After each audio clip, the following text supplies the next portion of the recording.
So if you joined us on Friday, Good Friday, you may have noticed that we did a little reflective activity where we talked about how Jesus referred to himself as being like the serpent on the bronze pole, where the people could look to that and find new life and break the curse of sin. And so I invited you to make your own little cross and to cover it with Band-Aids and to think about the power of the cross in your life and how Jesus wants to bring healing to you, mentally, emotionally, physically, and definitely spiritually. He wants it to be well with our soul. So that was Friday's little object lesson. And today I want to kind of take that a step further. So I think that for many of us that we feel very empty. And we go through life feeling like there's a void in our life and in our hearts. And we can often try and fill it with other things. And we can fill our life with work, and we can fill our life with finances, and we can fill our life with online shopping, lots of that at the moment. We can fill our life with all these kinds of things, but it never truly satisfies us. And yes, we may not be completely empty, but we lack a sense of purpose. We lack a sense of hope. We lack a sense of joy. And Jesus, he changes everything.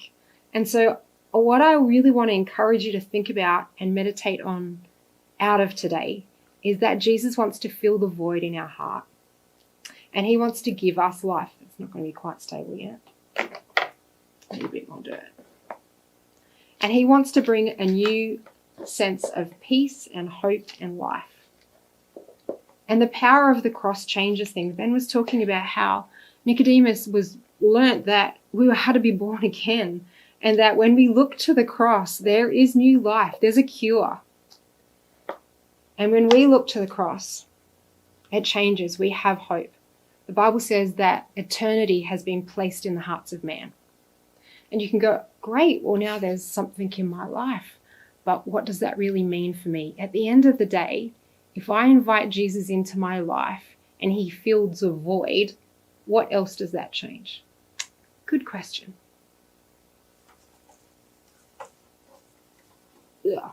This is what it changes.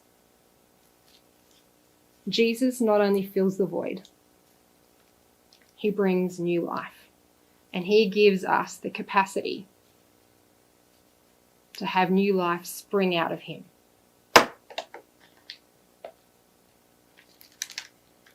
I knew this was going to get very, very messy. I do have a tray. I promised Mike it's not going on the carpet. And you see, when we give our life to Jesus, when we look to the cross, not only does a sense of purpose and longing and hope be fulfilled in us, but we have new life spring up. But that only happens when Christ is at the center of it. And so I want to encourage you to spend some time thinking this week about, is your life empty or is your life full?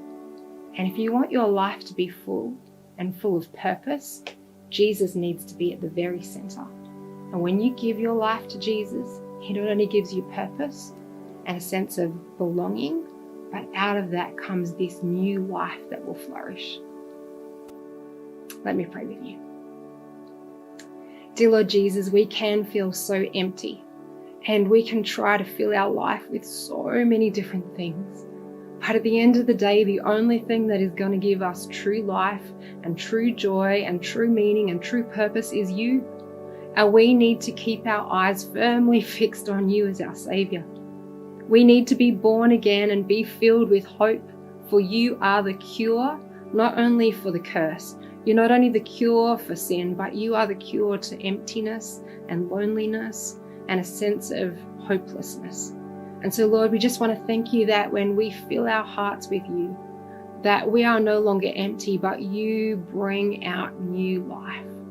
Lord, help us to meditate on that and reflect on that this week.